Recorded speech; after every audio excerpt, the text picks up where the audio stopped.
سب تعریف اللہ ہی کے لیے ہے جو سب چیزوں کا مالک ہے، یعنی وہ کہ جو کچھ آسمانوں میں ہے اور جو کچھ زمین میں ہے سب اسی کا ہے، اور آخرت میں بھی اسی کی تعریف ہے، اور وہ حکمت والا ہے، خبردار ہے۔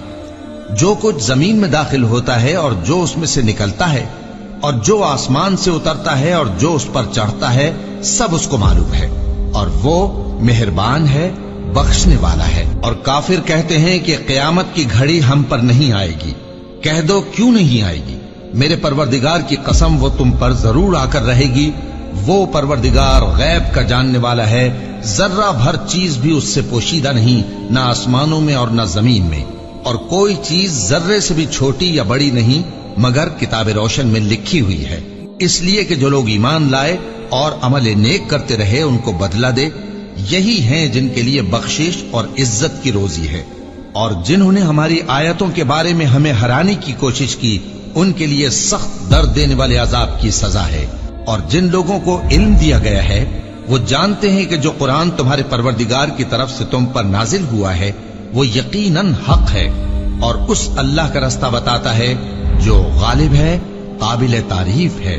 اور کافر کہتے ہیں کہ بھلا ہم تمہیں ایسا آدمی بتائیں جو تمہیں خبر دیتا ہے کہ جب تم مر کر بالکل ریزہ ریزہ ہو جاؤ گے تو تم نئے سرے سے پیدا ہوگے؟ یا تو اس نے اللہ پر جھوٹ باندھ لیا ہے یا اسے جنون ہے۔ بات یہ ہے کہ جو لوگ آخرت پر ایمان نہیں رکھتے وہ آفت اور پرلے درجے کی گمراہی میں پڑے ہیں۔ کیا انہوں نے اس کو نہیں دیکھا جو ان کے آگے اور پیچھے ہے، یعنی آسمان اور زمین؟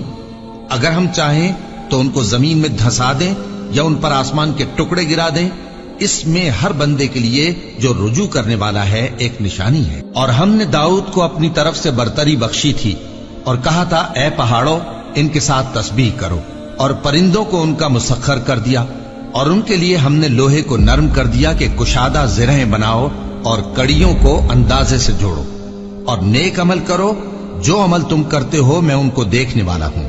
اور ہوا کو ہم نے سلیمان کے تابع کر دیا تھا، اس کی صبح کی منزل 1 مہینے کی راہ ہوتی اور شام کی منزل بھی مہینے بھر کی ہوتی۔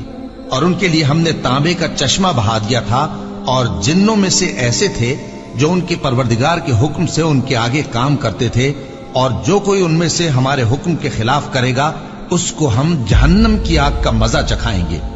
وہ جو چاہتے یہ ان کے لیے بناتے، یعنی قلعے اور تصویریں اور بڑے بڑے لگن جیسے تالاب اور دیگیں جو ایک ہی جگہ رکھی رہیں۔